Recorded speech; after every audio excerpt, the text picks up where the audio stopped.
بعض یہ کہہ دیں گے نہیں، ایک روحانی طور پر یہ دیدار ہوا تھا، جسمانی سفر یہ نہیں تھا، یہ روحانی سفر تھا، اور روح جہاں چاہے سفر کر کے چلی جائے، اللہ چاہے تو روحانی ہوا تھا، جسم سے نہیں۔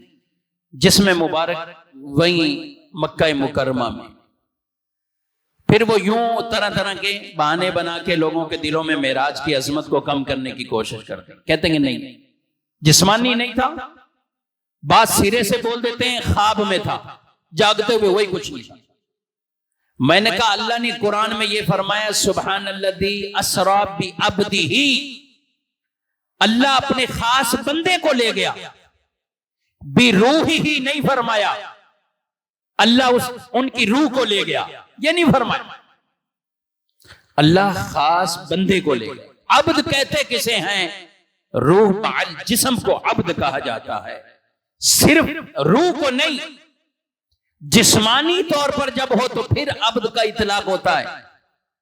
اور لوگ جو اس میں شور کرتے ہیں، میں ایک چھوٹی سی بات کروں، دلائل تو کتب میں بھرے پڑے، میں ایک چھوٹی سی بات اور ایک چھوٹا سا سوال پوچھتا ہوں۔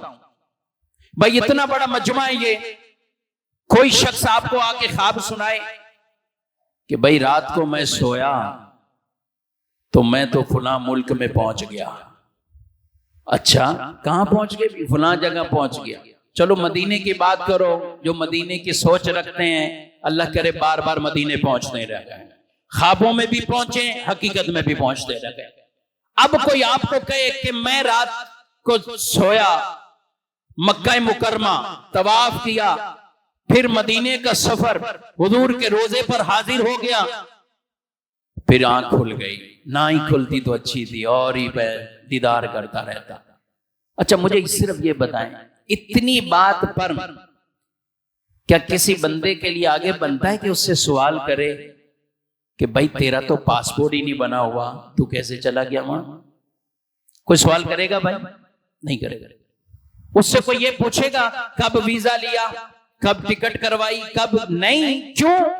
سامنے والا بندہ خواب کہہ رہا ہے، وہ تو حقیقت کہہ ہی نہیں رہا، خواب کہہ رہا ہے۔ تو جب خواب ہے تو سب کہتے ہیں ٹھیک ہے بھائی تیری مرضی، موج کرو، خواب دیکھو جتنے دیکھنے گئے، چاہے اور کسی ملک میں کوئی جاتا رہے، کدھر بھی جاتا رہے، کوئی شور نہیں کرتا اس بات پر کہ سامنے والا خواب بیان کر رہا ہے، حقیقت بیان نہیں کر رہا۔ خواب ہر ایک کی مرضی ہے، جو اللہ چاہے دکھا دے۔ اب بتائیے کہ اگر حضور علیہ السلام نے صرف یہ کہا ہو کہ مجھے خواب آیا، کافر شور کریں گے؟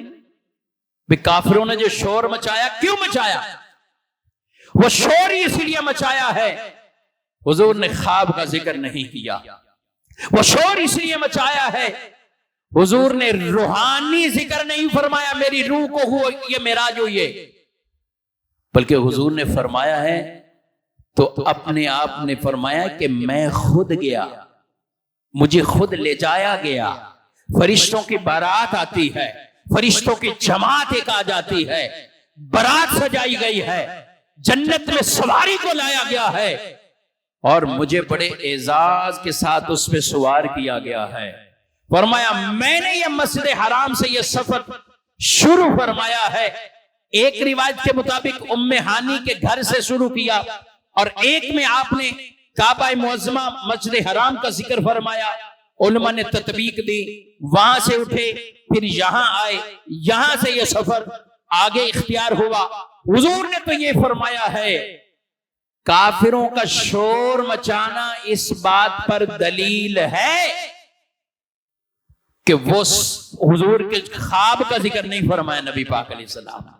بھئی خواب کا ہوتا تو جھگڑا ہی نہیں، اس میں تو کوئی جھگڑا ہی نہیں کسی چیز کا، خواب تو کوئی بھی دیکھ سکتا ہے۔ اس میں پھر حضور کی خصوصیت ان معنوں میں وہ کیسے آپ ثابت کریں گے، جبکہ خواب میں آپ کو، میں اور آپ بھی کوئی خواب میں دیکھ لیں کہ ہم مسجد اقصی چلے گئے، ہم فلاں جگہ چلے گئے، ہم فلاں جگہ چلے گئے، تو اصل شان ہی وہ ہے کہ نبی پاک علیہ السلام کی جو معراج ہے وہ نہ خواب کی تھی نہ روحانی تھی۔